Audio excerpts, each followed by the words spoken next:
This is Mpumudde Central Forest Reserve, about 300 hectares in Kiyuni Sub County, Mubende district, that has faced serious destruction of trees, with cultivation already taking place, just like in the rest of the Central Forest Reserves. Local leaders here are concerned about such foreigners, mainly from Rwanda and Democratic Republic of Congo, who continue to come into Uganda with the challenges of land, but unfortunately, government seems not to care much, as these have now encroached and are destroying Central Forest Reserves. The foreigners enter here facing problems of land, have nowhere to cultivate, and while here, they feel a new world.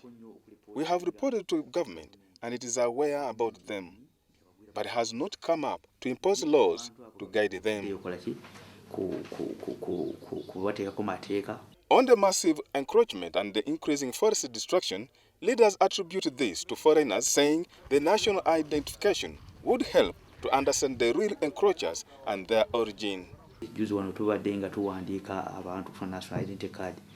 the recent ID registration, we realized that many people do not have at all any identification documents, and so we request the government to intervene with the national ID system to curb the problem. Otherwise, the environment is increasingly being destroyed. The encroachers are said to enter through Kibale district and noticed, but routine interventions made by the local authorities are always fruitless, as the encroachers deny the act. We have on many occasions met with them to find out why they behaved that way, but whenever you ask them, they deny encroaching, and when you take action in the forest, you arrest some of them. Rwandese and Congolese, but the majority Rwandese.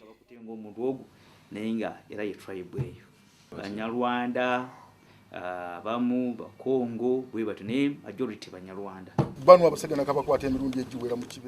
I have arrested these people several times inside the forest, and some have now hated me for evicting them.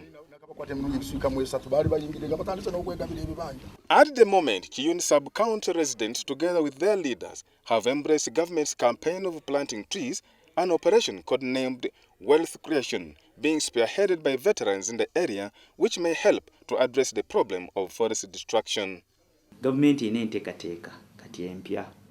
Government has a new plan codenamed Operation Wealth Creation, led by veterans.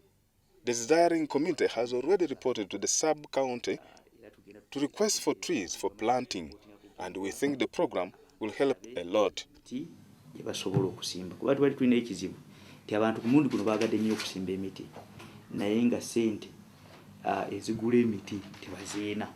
leaders are also planning to set up and pass bylaws to punish those who encroach and illegally cut trees in the Central Forest Reserves to replant trees.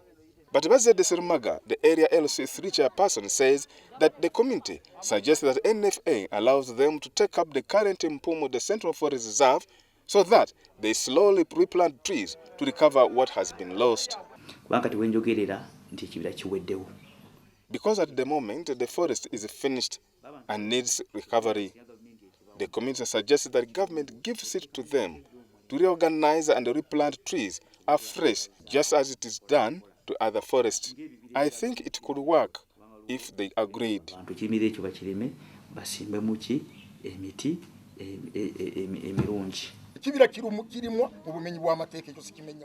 The truth is that cultivation is unlawfully going on. There is no denial about it.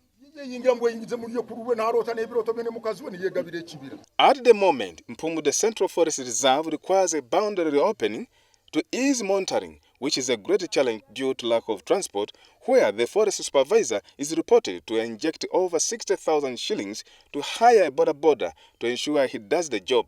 Unfortunately, the money is never recovered. The community is now encouraged to embrace government programs that will help to address poverty in their homes and spare the Central Forest for the future generation.